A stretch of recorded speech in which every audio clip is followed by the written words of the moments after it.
Let's go to Claire. She has our special guest on the other side. She's a top pick. Her book is a top pick in Amazon. So, Claire, what do you have for us today? Yes, that's right, Amelin. Our guest today is the author of the #1 book on Amazon's parenting and adult-child relationships category, Don't Forget the Soap. She is a Filipina-Canadian-American banker who shares with us her story on how her mother taught her the importance of balance in different aspects of life. So please welcome Marie Claire Lim Moore. Hi, good morning. Good morning. Welcome to Daybreak. Thanks. It's nice to be here. Thanks for coming in. This is funny. We were just talking.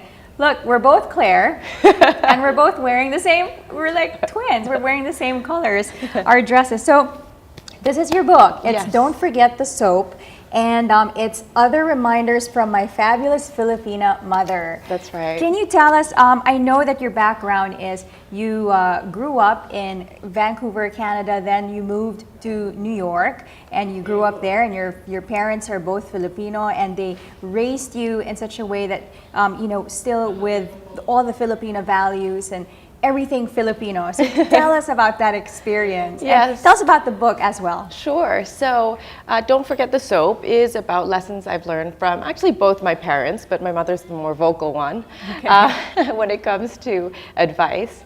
So, I told it in a way where I wanted to also share the global Filipino story of our family, starting with my parents' immigration, right, to Canada and the US, and just growing up in the height of the People Power Revolution, also in the 80s, when my parents continued to stay active with everything that was happening in the Philippines.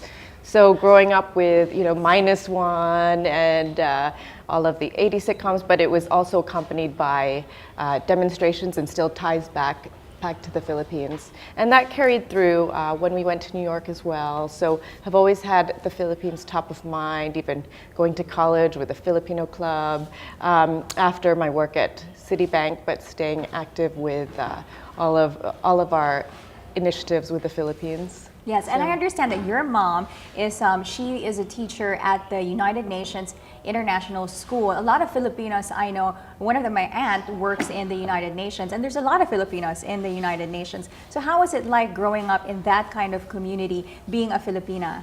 Oh yeah, well, one is that you just felt like you were part of a global, broader community. So it was, in some ways, it was easy to keep the Philippines top of mind, right? And I think just having that sense of local community, even whether you're in Canada, in the US, in UAE, across the world, it's something that I've picked up as I've traveled, even beyond kind of US, Canada.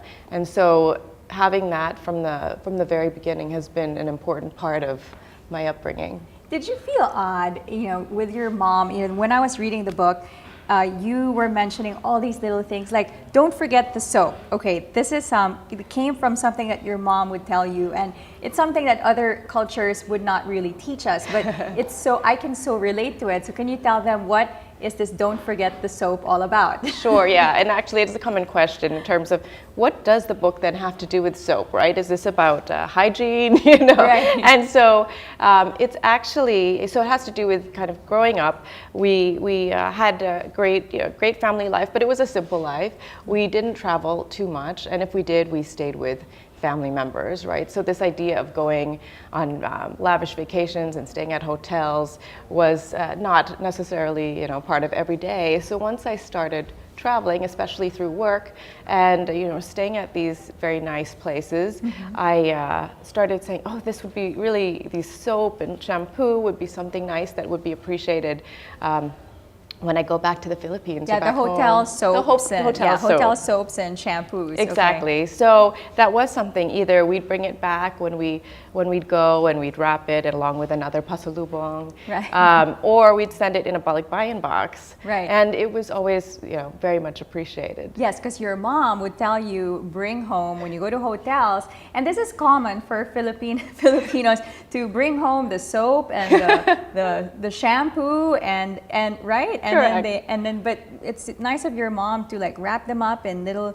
nice wrappers and send them in balikbayan boxes back to her family back home because they can really appreciate it. And it's not, obviously you can buy shampoo soap in the Philippines, plenty of it, but it's more that it came to also for them mean that they were remembered, while their family was abroad. Right. So let me, do you mind? I'm going to read some of Sure. the excerpts here, and can you tell me more about it? So one of them was the soap, which I think was great. Oh, and then not the typical birthday present. So when you were growing up, you and your brother didn't get presents on your birthdays, but instead, what was it that your mom did? Yeah, so we celebrated our birthdays, often had people come over, a cake and a party, but it dawned on me one day that we didn't get, this big present for mom and dad. And when I asked, my mother kind of responded, well, we do actually. We send, every birthday of yours, we send a donation to the School of Love and Hope. And the School of Love and Hope is a school that my mother's aunt had founded for children that were disabled. And this was something that my mother had, kept top of mind, and every year, instead of giving us the birthday present, we would, provide, say, a donation, a little party for the School of Love and Hope kids, which eventually got to be, bigger projects and initiatives. Mm-hmm. So School of Love and Hope is located where? in Laguna. In Laguna. Yes. So that's nice. It is. So that's I hope people can pick up on that. Because I think it's a great idea. Your mom's a genius. And also, you also said that, one of the things that you admire about your mom is that her personal network is not about making contact with the people who are the most important in the room, but she develops real relationships with people who positively impact her life and vice versa. Correct, yeah. So I did think that was something I noticed also, that people who would be considered the VIPs in any given situation, they might become VIPs for her after they were in their position, when people were no longer paying attention, and she felt like, oh, that person has to adjust to not being the center of it. That's when she ended up trying to focus and give attention, or just to the people who really played an important role in our lives. Right. And then here she said that school, she didn't want to push you and your brother too hard when it came to school. She said you don't have to be at the top, but it's more important to be balanced and well-rounded. Correct, yeah, it was funny. My brother and I still joke about the fact that she would sometimes switch off the lights in her room if it got too late, and she'd say, you've studied enough, and she says it's because she knew we were kind of self-motivated already. But for her, she'd say, rather than just these straight A students who just are one-dimensional, I'd rather have well-balanced children who are respectful to everyone and don't forget to think of others. And how did that help you in life, being well-balanced? Because it is hard. I mean, as a person, I myself, I think it's hard to be a well-balanced person.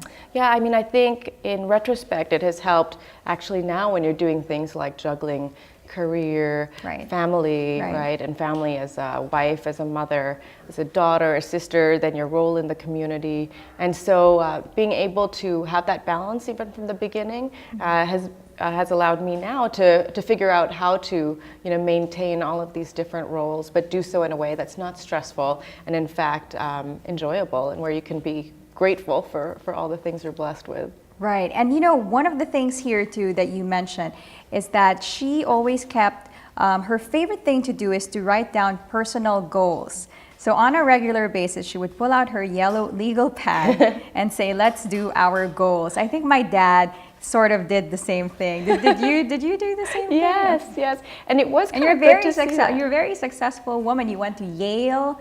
You graduated from Yale, and you're a top executive at a very prestigious bank. You traveled all over the world. You met your husband in Sao Paulo. He's a gorgeous man. I saw pictures of him. And you have two beautiful children. So how, I guess, how has this affected you?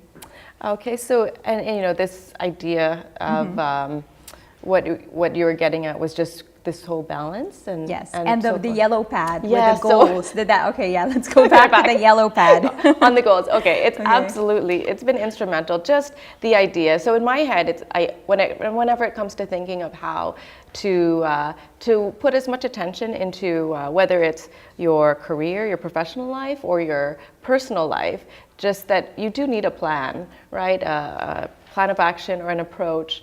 And seeing that yellow legal pad always reminds me also of the way you can try to map this out. And nowadays, there are all these apps to do so. I have Right, to do lists and all that, I use all right. these apps as things come to my mind. I Right. use them, but that has allowed me to be able to kind of plot out along different paths, right, along the personal, the professional, the family, how I want to achieve these.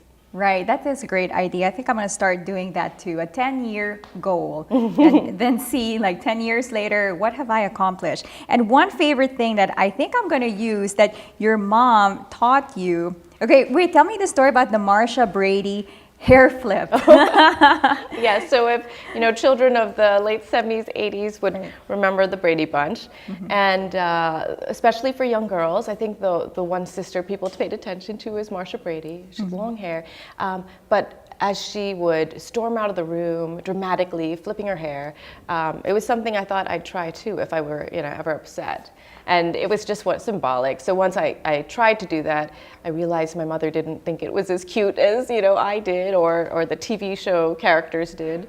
She quickly nipped that in the bud, and Right. just this idea of always being respectful Right, has right. maintained. And then she's like, the basis is, I am your mother. That tone may work with your classmates at Yale, but you will never win that way with me. So Yeah. she did. She did show who's boss. Well, thank you so much You're for coming in welcome. today. And this is an amazing book. And I know you're going to do a book signing pretty soon. I think it's Friday. this Friday. Yes, and it's at fully booked Okay. in Bonifacio Global City. Okay. Yes, it's at 7 p.m. and it's open to the public. Okay, So, great. yeah. Thank you so much. And it's a wonderful book. Everyone should get a chance to read it. Thank you for joining us today. This is Marie-Claire Lemoore. She's the author of Amazon's bestseller, Don't Forget the Soap. Back to you, Amelin. Thanks, Claire.